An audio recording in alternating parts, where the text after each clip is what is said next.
शहीद अफरीदी ने ऐसा स्टेटमेंट किया है, भारत खुद ही अपने लोगों को मारता है और फिर बाद में हमारे ऊपर नाम लेता है। कौन है जी इन्हें? शहीद अफरीदी कौन है इन्हें? नाटक है क्या ये? छोड़ो ना, तुम क्या जोकरों का नाम ले रहे हैं मेरे सामने, छोड़ो ना इन्हें।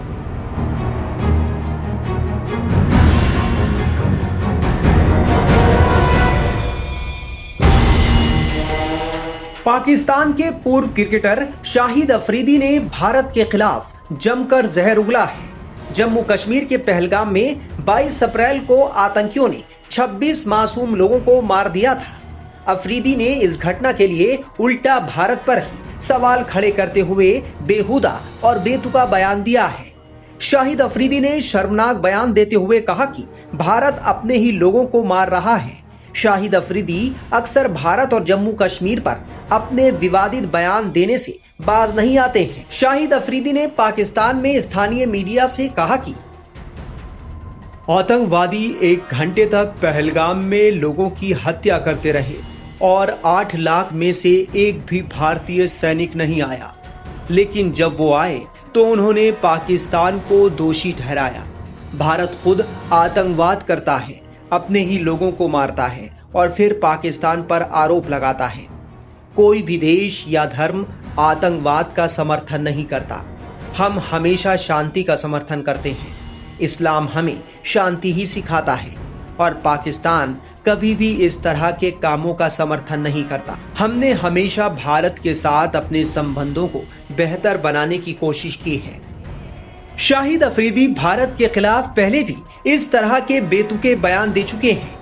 AIMIM अध्यक्ष और हैदराबाद से सांसद असदुद्दीन ओवैसी से जब शाहिद अफरीदी के बयान को लेकर सवाल पूछा गया तो उन्होंने किस तरह शाहिद अफरीदी की क्लास लगाई, आप खुद देखिए। शहीद अफरीदी ने ऐसा स्टेटमेंट किया है, भारत खुद ही अपने लोगों को मारता है और फिर बाद में हमारे ऊपर नाम लेता है। कौन है जी इन्हें? शहीद अफरीदी कौन है इन्हें? नाटक है क्या ये? छोड़ो ना, तुम क्या जोकरों का नाम ले रहे हैं मेरे सामने, छोड़ो ना इन लोगों को। ISI हो या आईसिस हो, आईसिस खुरासान हो, या फिर आपके जो डीप स्टेट है या एस्टेब्लिशमेंट है पाकिस्तान का, वो तो यही चाहते हैं कि इस देश में हमेशा के लिए हिंदू मुसलमानों के झगड़े चलते रहें। तो इसीलिए उन्होंने हरकत की और उनका वहाँ कश्मीर में जाकर नॉन मुस्लिम को, हमारे हिंदू भाई बहनों को मारने का मकसद एक ही था कि कश्मीर को बताना चाह रहे थे कि यहाँ कोई नॉन मुस्लिम नहीं आ सकता। तो उनका मकसद वही है। तो हम पूरे देशवासियों से अपील कर रहे हैं कि आप ऐसे वक्त पे, अपनी पॉलिटिकल डिफरेंसेस होंगे, मगर आप उन लोगों को कामयाब होने मत दीजिए जो इस देश को कमज़ोर करना चाहते हैं, इसकी यूनिटी को कमज़ोर करने को। वो जो बच्चा जो जान दे दिया अपनी, आदिल, वो तो अपनी जान दे दिया ना।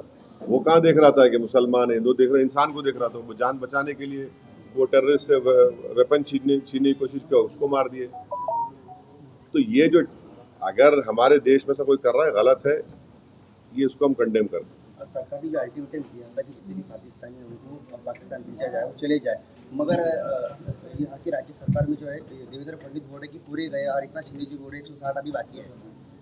मेरे को नहीं मालूम, ये तो गवर्नमेंट को।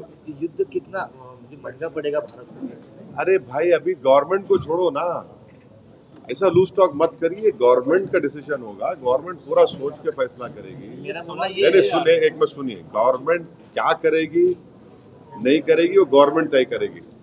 हमारा बोलना, अपोजिशन कहता है कि आप इस पर स्ट्रांग एक्शन लीजिए, ये खत्म होना ये चीज। अब वो कैसा एक्शन लेंगे, क्या लेंगे, गवर्नमेंट पे तो थोड़ा आपको तो उनको उन पे छोड़ना पड़ेगा ना।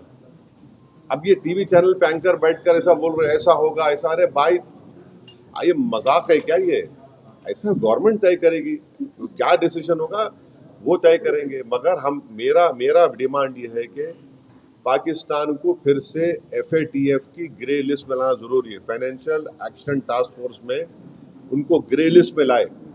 ग्रे लिस्ट में लाए तो उनको ये देखिए, इलीगल पैसों से फाइनेंस करे टेररिज्म ये लोग। कोई वाइट का पैसा नहीं कि इलीगल पैसे से। तो FATF की दोबारा लिस्ट की ग्रे लिस्ट में पाकिस्तान को डालना जरूरी है। हम डिमांड करेंगे ये गवर्नमेंट से कि उनको FATF की ग्रे लिस्ट में डालो आप, तभी जाकर उनका होगा। और हम लोग पूरा उन पर साइबर अटैक करना, हमारे पास एथिकल हैकर्स है हमारे पास, नेवल और एयरफोर्स ब्लॉकेट कर सकते, इंटरनेशनल लॉ में कर सकते हम। और अगर कल कोई एक्शन गवर्नमेंट लेगी तो यूनाइटेड नेशन का कानून है आर्टिकल 51 जो सेल्फ डिफेंस में आपको राइट देता, और नॉन स्टेट एक्टर्स के खिलाफ भी आप एक्शन ले सकते। तो ये सब चीजें हैं। बता दें कि पहलगाम आतंकी हमले के बाद भारत के लगातार एक्शन से पाकिस्तान घबराया हुआ है। सिंधु नदी समझौता सस्पेंड किए जाने पर पाकिस्तान टेंशन में है। भारत की ओर से सैन्य कार्रवाई की संभावनाओं के बीच पाकिस्तान दूसरे देशों से मदद मांग रहा है। ऐसे में वो कभी चीन की तरफ तो कभी सऊदी अरब और कभी ब्रिटेन की ओर देख रहा है। बुरी तरह फंस चुका पाकिस्तान इस बार फिर चीन की शरण में चला गया है। इस बीच चीन का भी रिएक्शन सामने आया है। चीन ने पहलगाम आतंकी हमले की तेज और निष्पक्ष जांच का ऐलान किया है। चीन ने भारत के साथ पाकिस्तान के बढ़ते तनाव के बीच अपनी संप्रभुता और सुरक्षा हितों की रक्षा करने में अपने सहयोगी पाकिस्तान के प्रति समर्थन व्यक्त किया है। चीनी विदेश मंत्री वांग यी ने रविवार को पाकिस्तानी उप प्रधानमंत्री और विदेश मंत्री इशाक डार के साथ टेलीफोन पर बातचीत की। मीडिया रिपोर्ट्स के मुताबिक डार ने वांग को कश्मीर क्षेत्र में आतंकवादी हमले के बाद पाकिस्तान और भारत के बीच चल रहे तनाव के बारे में जानकारी दी है। वांग यी ने आगे कहा कि चीन एक तुरंत और निष्पक्ष जांच की वकालत करता है और मानता है कि यह संघर्ष भारत या पाकिस्तान के मौलिक हितों की पूर्ति नहीं करता है, न ही ये क्षेत्रीय शांति और स्थिरता के लिए फायदेमंद है। बता दें कि चीन की ओर से पाकिस्तान को यह समर्थन शहबाज शरीफ के उस बयान के बाद आया है जिसमें उन्होंने पहलगाम आतंकी हमले की स्वतंत्र जांच की मांग की थी। वहीं इस पूरे मामले पर रक्षा विशेषज्ञ संजय कुलकर्णी का क्या कहना है, सुनिए। तो चीन जो है हर हमेशा पाकिस्तान के साथ ही खड़ा दिखता है, क्योंकि जिस प्रकार से वो कहते हैं कि हिमालय से ऊंचा, समुंदर से गहरा और शहद से भी मीठी दोस्ती है, वो साफ झलकती है। तो हमें थोड़ा सतर्क रहना पड़ेगा, क्योंकि कई बार लगता है कि कहीं पाकिस्तान को चीन ही तो नहीं उकसा रहा भारत के बरखिलाफ। तो ये जो चीज़ें हैं देखनी पड़ेगी, क्योंकि चीन का भी इसमें कहीं ना कहीं अपना स्वार्थ है, क्योंकि चीन सोचता है कि जिस प्रकार से उसके ऊपर टैरिफ लग रहे हैं, हो सकता है वहाँ से जो उनका बाज़ार है वो कम होगा, और कहीं ना कहीं हिंदुस्तान को वो तरक्की नहीं करने देना है, और उसके लिए वो पाकिस्तान को इस्तेमाल करता है। और वो जानता है कि 1947 से भारत और पाकिस्तान के बीच जो संबंध है वो हमेशा खटास में ही पड़ते रहे हैं, और उसका वो फ़ायदा उठाना चाहता है। पूरा देश कहीं ना कहीं तब समर्थन कर रहा है, चीन जो है पाकिस्तान समर्थन कर रहा है। ऐसे में क्या लगता है कि जब जंग होने की बात आएगी तो क्या पाकिस्तान का साथ देगा चीन? देखिएगा, माहौल जो है देश में ज़रूर गरमाया हुआ है, बहुत ज़बरदस्त आक्रोश है पाकिस्तान के बरखिलाफ, और सब कोई जानता है कि ये जो आतंक है ये पाकिस्तान की ही ज़मीन से आता है, और पाकिस्तान की जो फ़ौज है वही इसका समर्थन करती है, और इसमें तो कोई शक नहीं है।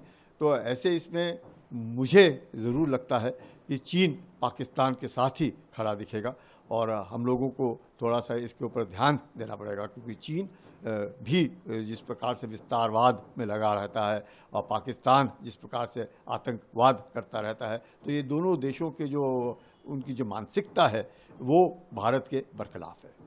क्या लगता है अगर सपोर्ट में चीन खड़ा रहता है तो कितना कोई फर्क देखने को मिलेगा भारत में? देखिएगा, चीन की अपनी जगह है ज़रूर। मुझे लगता है कहीं ना कहीं चीन जो समुंदर में है पाकिस्तान की मदद करने की कोशिश करेगा, क्योंकि पाकिस्तान समुद्र में कमज़ोर है, और यही एक कारण है कि चीन भी साउथ चाइना सी से लेकर के हम कहेंगे कि पूरा ही पर्शियन गल्फ तक जिस प्रकार से चीन के शिप सबमरीन घूमते रहते हैं, ज़रूर चीन पाकिस्तान का समर्थन करेगा। वहीं भारत पाकिस्तान से बदले के लिए बड़े एक्शन प्लान पर काम कर रहा है। आज प्रधानमंत्री आवास पर पीएम मोदी की बड़ी बैठक हुई, जिसमें रक्षा मंत्री राजनाथ सिंह समेत एनएसए अजीत डोभाल भी शामिल हुए। भारत की आतंकवाद के प्रति जो नीति है, प्राइम मिनिस्टर श्री नरेंद्र मोदी के नेतृत्व का ये जो नया भारत है, उसकी आतंकवाद के प्रति जो नीति है वो जीरो टॉलरेंस की है। और पाकिस्तान ने पहलगाम के आतंकी हमले को करके एक रेड लाइन क्रॉस की है, और इस रेड लाइन को क्रॉस करने की जो इसकी कीमत है वो पाकिस्तान को चुकानी होगी, और इस प्रक्रिया की जो शुरुआत है वो हो चुकी है। भारत ने अगले ही दिन एक डिप्लोमेटिक स्ट्राइक कंडक्ट की और जिसके की माध्यम से सिंधु जल समझौते को स्थगित कर दिया गया। वाघा अटारी बॉर्डर पे जो गतिविधियां थी उसको रोक दिया गया है और अन्य जो डिप्लोमेटिक मेजर्स हैं जिसमें कि पाकिस्तान के जो डिफेंस अटैचे और पाकिस्तानी नेशनल्स को देश से बाहर करने का आदेश जारी किया गया और ये एक जाहिर है कि डिप्लोमेटिक स्ट्राइक की गई।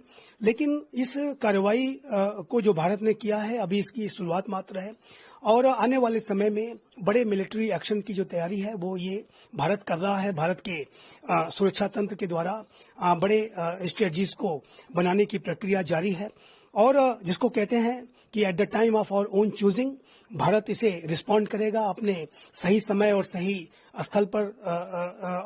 भारत के द्वारा ये जो मिलिट्री एक्शन होगा वो निसंदेह किया जाएगा। पाकिस्तान को उसके द्वारा किए गए कृत्यों की जो कीमत है वो चुकानी होगी। पाकिस्तान जो कि स्वयं आतंकवाद की आग में जल रहा है, चाहे वो खैबर पख्तूनख्वा हो, चाहे वो बलूचिस्तान हो, आतंकी बड़े हमले पाकिस्तान के अंदर ही कर रहे हैं।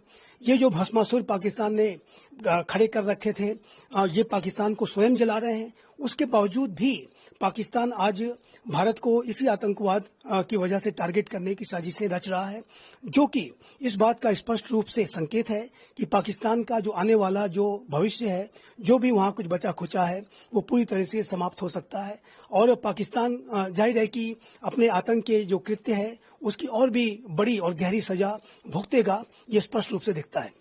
किस तरीके का एक्शन होगा, जैसे सिर्फ इकोनॉमिकली एक्शन होगा या भारत किस तरीके का एक्शन और भी कर सकता है और क्या हो सकता है इसमें?